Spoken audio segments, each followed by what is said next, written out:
सप्त समुंदर की शाही करो, लेखनी सब बन राय। सब धरती कागज करूं, पर गुरु गुण लिखा न जाए। जय बोलो चिंतामणि पार्श्वनाथ भगवान की जय। परम पूज्य संत शिरोमणि आचार्य गुरुवर विद्यासागर महाराज की जय। परम पूज्य अभिनव आचार्य गुरुवर समय सागर महाराज की जय। मैं यहाँ आप लोगों के सामने इसलिए उपस्थित हुआ हूँ कि बहुत समय से पत्रकांड को लेकर के बहुत सारी चर्चाएं समाज के बीच में हो रही थी और कई सालों से एक षड्यंत्र चल रहा था।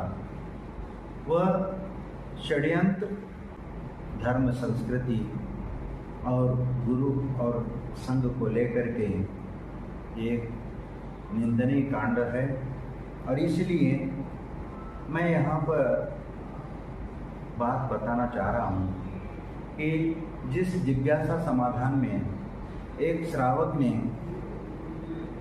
जिस टोन में गुरुवर आचार्य विद्यासागर जी को और नवाचार्य समय सागर महाराज को जिस प्रकार उन्होंने टोन में बात की, वह एक निंदनीय बात है। क्योंकि श्रावक को इस प्रकार किसी साधु या आचार्य को लेकर के इस प्रकार का बोलना नहीं चाहिए। उनको अपनी औकात समझ में आना चाहिए। जो श्रावक दो कौड़ी का नहीं है और वह उन आचार्य के बारे में ऐसी उल्टी सीधी बात करे, ये शोभा नहीं देती। जिस समय सागर आचार्य समय सागर महाराज जी 50 सालों से साधना करते आ रहे हैं, मुनि बन के तपस्या कर रहे हैं, लेकिन उस श्रावक को इतना भी मर्यादा का ख्याल नहीं रहा कि एक संयम की लकीर भी जिसकी जिंदगी में नहीं है, वह 50 साल के साधु के लिए आप जिस टोन में बात कर रहे थे और जिस प्रकार आपके वचन वह बाहर निकल रहे थे, वह बिल्कुल ही शोभास्पद नहीं थे। गंधर्वों के बीच से बाहर आ जाओ, चाणक्यों के बीच से बाहर आओ, ये क्या शोभा देती है तुम्हारे लिए? किसी साधु को तुम्हारे लिए किसी का हक नहीं बनता कि किसी साधु के लिए या किसी आचार्य परमेश्वर के लिए इस प्रकार के आप उसका संबोधन करें।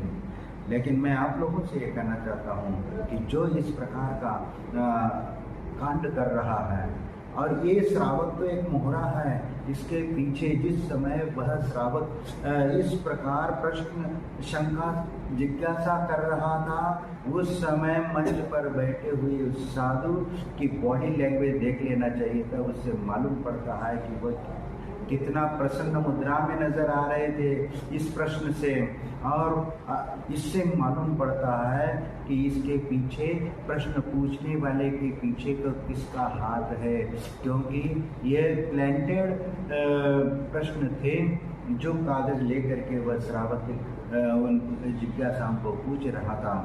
लेकिन ये हमें ध्यान रखना चाहिए कि गुरु के लिए इस प्रकार उनके प्रति आलोचना और निंदा का वचन बोलना ये शोभा नहीं देती। और एक बात ये भी है कि जब उस श्रावक ने इस प्रकार बोला और समाज में एक आंदोलन शुरू हो गया और उसके प्रति निंदा हर जगह होने लगी और साधु संतों ने भी उसकी आलोचना करना शुरू कर दी, तब तीन चार दिन बाद वह कहने लगे कि उसको हमारे मंच पे ही आ करके उस श्रावक को बोलना चाहिए। भैया जिस मंच पर आपको ये प्रश्न पूछ रहा था, उसी समय आप उसको टोक देते, उसको रोक देते और उनके ऐसे अभद्र प्रश्न के लिए आप उनको प्रताड़ित करते, लेकिन आपने ऐसा नहीं किया। इसका मतलब ये सिद्ध होता है कि तुम उस प्रश्न के वाकिफ थे और तुम उस प्रकार आप चाहते थे इस प्रकार का प्रश्न पूछा जाए, और इसलिए इस प्रकार आपने वक्रत्य किया है परोक्ष रूप में। प्रत्यक्ष में तो आप निर्दोष अपने आप को दिखा रहे, लेकिन उसके पीछे का हाथ नजर आ रहा है, सबको दिख रहा है। लेकिन आपको जिस गुरु ने आपको सन्मार्ग दिखाया और महाव्रतों को दिला करके इतना ऊंचाई तक पहुंचाया, लेकिन उनकी गुरु की उन गुरु के बारे में तो कम से कम थोड़ा तो गरिमा रखते, लेकिन ऐसा कुछ भी नहीं किया। एक पद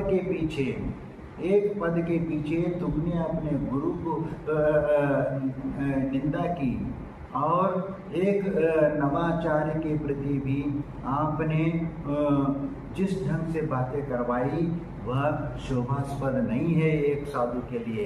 क्योंकि आपको यदि आचार्य पद लेना था तो आपने बोला कि आर्जव सागर महाराज जी ने आचार्य पद ले लिया, उत्तम सागर जी ने ले लिया, पुण्य सागर महाराज जी ने आचार्य पद ले लिया, तो उस समय कोई आवाज़ नहीं उठी।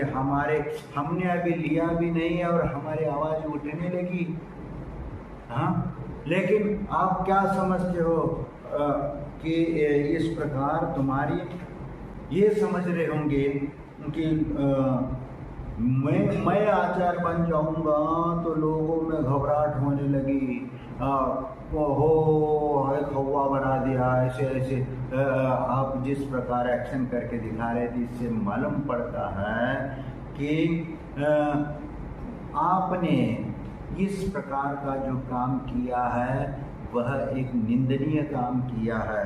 क्योंकि एक पद के पीछे आप गुरु को बदनाम करके और एक नवाचार्य को बदनाम करके तुम आचार्य बनना चाहते हो, पद प्राप्त करना चाहते हो, ये इससे निंदनीय और कुछ नहीं हो सकता। यदि तुम्हें आचार्य बनना ही है तो जैसे आर्जव सागर, उत्तम सागर या पुण्य सागर बनाए उसी प्रकार तुम भी बन, तुम्हें कौन रोक रहा? बनना तो तुम भी बन जाओ ना। लेकिन इस प्रकार का नाटक और ये पत्राचार का कांड में दूसरों को निंदा करके, दूसरों की आलोचना करके आप बनना चाहते हो और समाज में अपने आप को शेर समझते हो। यदि आप वास्तव में आप यदि गुरु भक्त थे, गुरु भक्त शिष्य थे, तो आप इस प्रकार का व्यवहार कभी नहीं करते। और जिस प्रकार आपने जिस पद को लेकर के ये हो हंगामा चल रहा है, और मैं उस समाज से भी कहना चाहता हूँ जो इन्होंने जिस प्रकार जुलूस निकाल करके इस प्रकार का प्रदर्शन किया, वैसे ये मुझे भी अच्छा नहीं लगा, क्योंकि घर की बात घर में होना चाहिए, रोड पे नहीं आना चाहिए था। लेकिन जिस व्यक्ति ने गुरु के प्रति इस प्रकार व्यवहार किया गया है और नवाचार्य के प्रति जिस शब्दों का प्रयोग किया गया है, ये बिल्कुल भी निंदनीय है। उस श्रावक ने भी इस प्रकार जो हरकत की है वह भी गलत है और उस श्रावक को भी ऐसा नहीं करना चाहिए था। लेकिन वह श्रावक भी प्लांटेड था और उसको भी किसी के द्वारा वो पत्र लिख करके दिया गया, उसी को हमने पढ़ करके सुनाया। लेकिन जिस टोन में वो बात करी वह टोन प्रशंसनीय नहीं है, वह निंदनीय है। इसलिए मैं उनसे कहना चाहता हूँ कि आपको आचार्य पद की इतनी लालसा है तो बनो, कौन रोका है तुम्हें? जब 2-3 महाराज पहले आचार्य बन चुके हैं तो तुम भी एक बन जाते। लेकिन ये तमाशा तो नहीं करते। ये तमाशा करके तुम बताना क्या चाहते हो? यानी इसका मतलब कि नवाचार्य जो है वह आपको अनुमति दे। इस प्रकार गुरु की निंदा करके तुम ऐसे पद प्राप्त करना चाहते हो, ये बिल्कुल ही योग्य नहीं है। और आपने जिस प्रकार ब्रह्मचारी और ब्रह्मचारिणी के लिए कुत्ता कुतिया जैसे शब्दों का प्रयोग किया है, ये तुम्हारे लिए शोभा नहीं देती। क्योंकि एक महाव्रती होकर एक भाषा समिति का पालन करना चाहिए था, लेकिन आपने इस प्रकार कोई भाषा समिति का प्रयोग नहीं किया और ये महाव्रत के लिए बिल्कुल ही ऐसे शब्दों का प्रयोग करना शोभा नहीं देता। और आपने ऐसे काम किए हैं, ऐसे शब्दों का प्रयोग किया है, ये बिल्कुल निंदनीय है। कोई भी सभ्य समाज में जिसको अच्छा नहीं समझेंगे।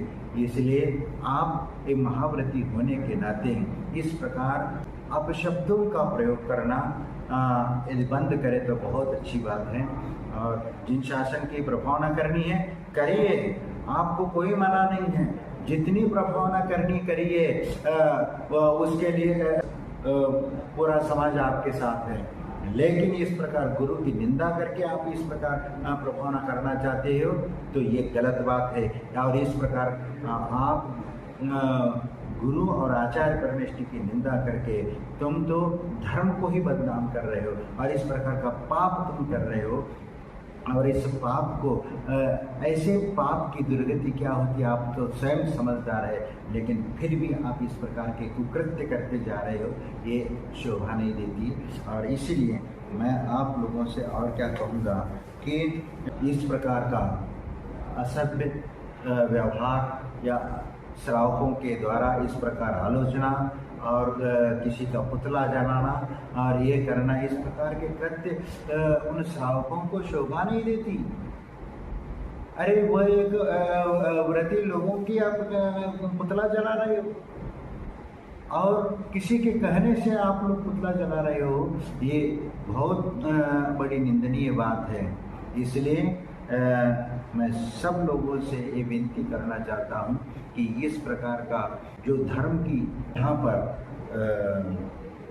निंदा होती हो, गुरु की निंदा होती हो और दुष्प्रचार धर्म का होता हो, तो ऐसा हम कभी भी नहीं चाहेंगे।